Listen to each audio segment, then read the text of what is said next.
Mucho gusto poder tener en estos micrófonos nuevamente al doctor Enrique Corazza de los Santos, que ya sabe usted, está como investigador allá en Ecosur. Y bueno, pues un tema muy interesante. Estábamos platicando antes de este corte sobre lo que está haciendo la ONU en esta zona, pues sobre todo viendo las cuestiones de migración. Pero pues dentro de esta migración se dan temas de discriminación, y para ello pues, nos va a platicar nuestro querido invitado el día de hoy, el doctor Enrique. Bienvenido, doctor, buenos días, qué gusto tener nuevamente con nosotros. Buenos días, muchas gracias por la invitación y buenos días a todos y a todas. Pues platícanos un poco sobre esta fecha conmemorativa, pero también sobre lo que está ocurriendo en cuanto a la discriminación que se tiene en esta zona. Bueno, el Día contra la Discriminación Racial ya es una fecha establecida ya hace 51 años, y estoy seguro de la cantidad porque justamente coincide con el año de mi nacimiento. En 1966 la ONU establece el 21 de marzo como el Día de la No Discriminación Racial, y surge justamente a partir de un hecho que detona las sensibilidades y fundamentalmente la sensibilidad en materia de legislación internacional respecto a lo que significaba las consecuencias que tiene la discriminación. Y fue justamente a partir de la represión a una manifestación pacífica que se realizaba en Sudáfrica en contra del apartheid. Entonces, el hecho de que se reaccionara de esa forma contra un colectivo racial y frente a una manifestación que en definitiva lo que reclamaba era echar abajo un poco las bases sobre las que se establecía un sistema que, como todos sabemos, lo que hace es como renovar una declaración, ¿no? A veces tiene pocos efectos en lo concreto, pero sí, al festejarse en forma anual, lo que permite es otra vez hablar sobre este tema y, como vamos a estar haciendo aquí, un poco reflexionar sobre cómo eso se refleja en la realidad local y regional. Esta discriminación, doctor, se da muchas veces en los servicios que algún gobierno puede dar al colectivo, a la población que es migrante o no. Inclusive, bueno, pues esta discriminación no solamente es para las personas que migran, sino a las mismas etnias o comunidades indígenas que muchas veces llegan a las grandes ciudades, y se da este tipo de discriminación. Sin embargo, bueno, pues aquí en esta frontera sur, que por cierto, pues bienvenidos todos los hermanos centroamericanos, bueno, pues muchas veces se da cotidianamente este tipo de discriminación. A veces es laboral, a veces en los servicios de salud, a veces simplemente en el trato que se le da a esta gente. Sin embargo, ahora con estas circunstancias que están ocurriendo en los Estados Unidos, ¿cree usted que México sea la casa de toda esta gente que iba hacia los Estados Unidos, pero que quede aquí en nuestro país? Bueno, la discriminación es una cuestión generalizada, sí. ¿No? Cuando la circunscribimos solamente a un colectivo, lo que hacemos es como ver una porción de la realidad. En realidad, cuando se manifiesta contra las y los migrantes, es la evidencia de una forma de ver al otro y a la otra que está extendido y que no solo tiene que ver con quien viene de fuera, sino también con quien consideramos que no pertenece a nuestro mismo sector social, cultural, étnico. Entonces, tiene que ver con una actitud, ¿no? Tiene que ver con una actitud que va desde las acciones políticas, porque tiene que ver con esta concepción del Estado-Nación, de considerar los límites políticos del Estado como los que encarnan una sola nación, con la cual todos deben identificarse. También estas cuestiones de soberanía, de patria, que en definitiva lo que marcan son distancias, y lo que marcan es esta división entre las personas, que muchas veces es totalmente irreal, porque, en concreto en esta zona, se está planteando una división a partir de la nacionalidad, cuando desde el punto de vista cultural, desde el punto de vista histórico, es todo lo contrario, ¿no? Aquí hay una relación transfronteriza que prácticamente domina toda la historia del territorio, y que en definitiva lo que hace cuando discriminamos a alguien que viene del otro lado del límite, en definitiva lo que estamos es provocando desde el punto de vista artificial una serie de reacciones que lo que tratan es frente, digamos, muchas veces a cuestiones de falta de información, ignorancia, reafirmación de valores discriminatorios, es esta distancia entre el uno y el otro, ¿no? Definir lo que es una comunidad, y a partir de todo aquel que venga de fuera pues no perteneciente a la comunidad, por lo tanto digamos, lo excluimos, ¿no? Pero tenemos que tener en cuenta que eso muchas veces se alimenta desde las propias instituciones, del propio cuerpo político, la medida que insiste en esta cuestión del Estado-Nación, y como sabemos, digamos, no es una cuestión privativa de Estados Unidos, sino esto de construir muros, ¿no? Tenemos muros en España con África, tenemos muros en Israel con Palestina, o sea, ahora estamos teniendo una reacción muy fuerte de discriminación promovida desde el actual gobierno argentino frente a lo que son las migraciones regionales, pero también lo podemos ver respecto a las mujeres, respecto a ciertos colectivos de diversidad sexual. O sea, la discriminación es una cuestión muy extendida y después se manifiesta con más o menos virulencia con ciertos colectivos a partir de ciertas coyunturas, ¿no? Esas coyunturas muchas veces están incluso magnificadas desde algunos sectores para mostrar un poco un impacto que, digamos, después en la realidad no es tan así, ¿no? Pero bueno, evidentemente hay intereses detrás que son los que lo promueven.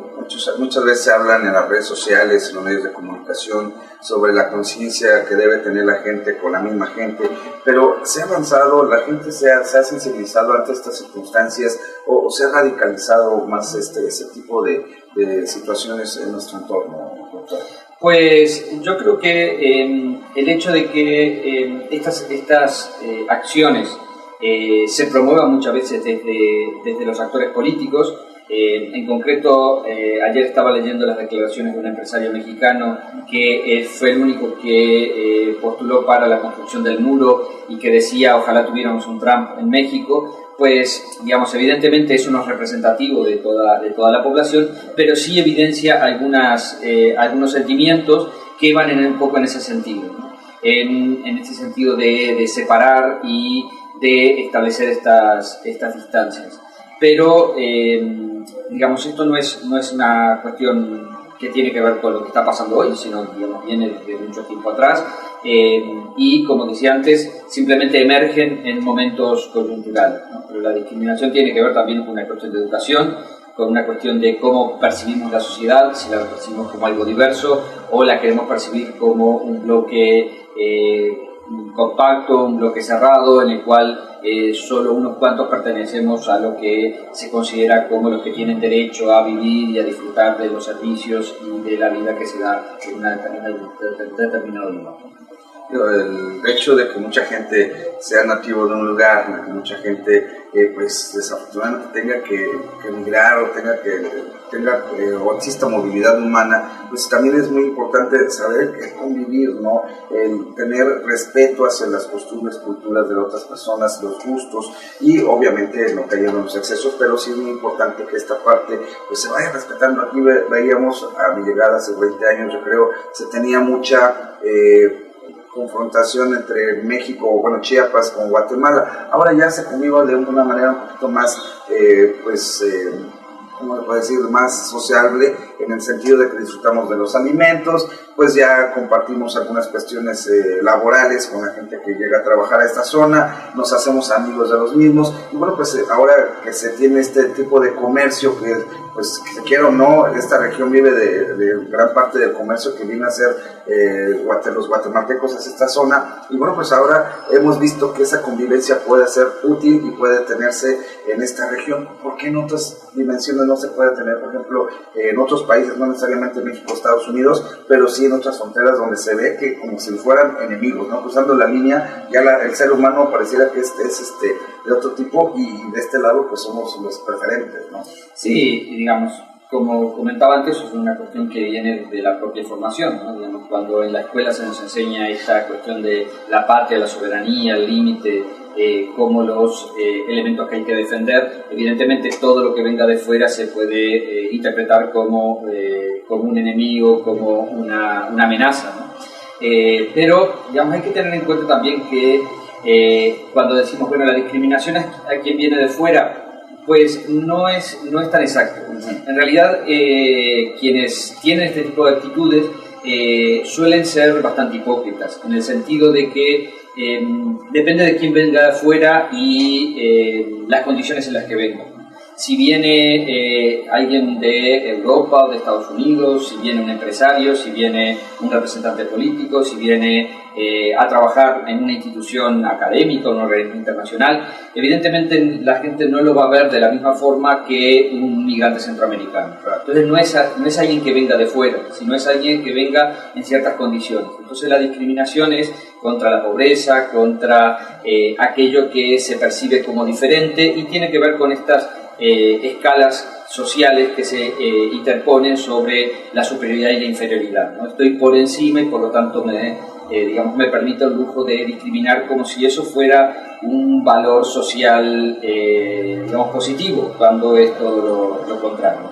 Digamos, a mí me ha ocurrido con mucha frecuencia que en la ciudad cuando saludas a una persona, muchas veces las personas ni te devuelven el saludo ni siquiera se inmutan, ¿no? Lo cual a veces se interpreta como una señal de superioridad, de pues cómo me voy a rebajar a saludar, cuando es todo lo contrario, es un elemento de falta de educación, de falta de los mínimos elementos de relacionamiento social.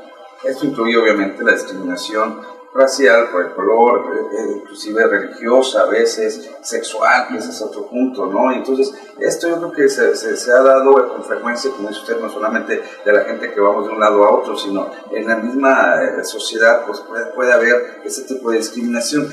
Esto va muy de la mano con los valores, ¿no?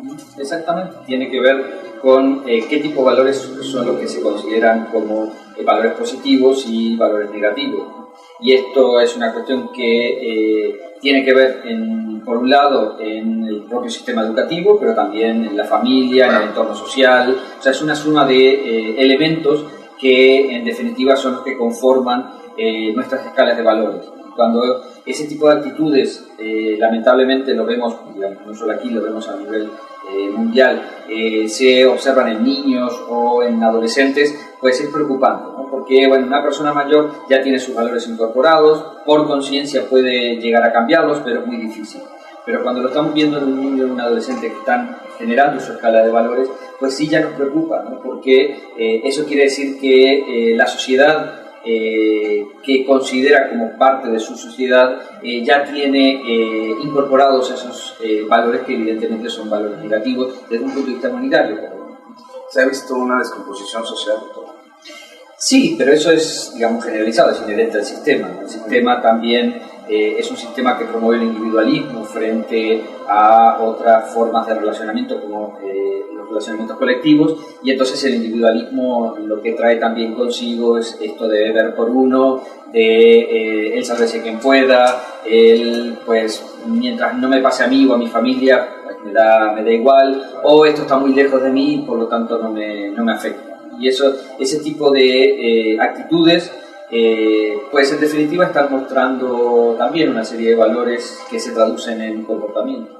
Señora, pues ahí está, ¿no? No hay que discriminar, hay que estar muy conscientes de nuestro entorno, que nadie es superior sobre otro. Y bueno, pues aquí las palabras del doctor Enrique Coraza de los Santos, de verdad, de esta parte de cómo vivimos ahora, híjole, es muy difícil.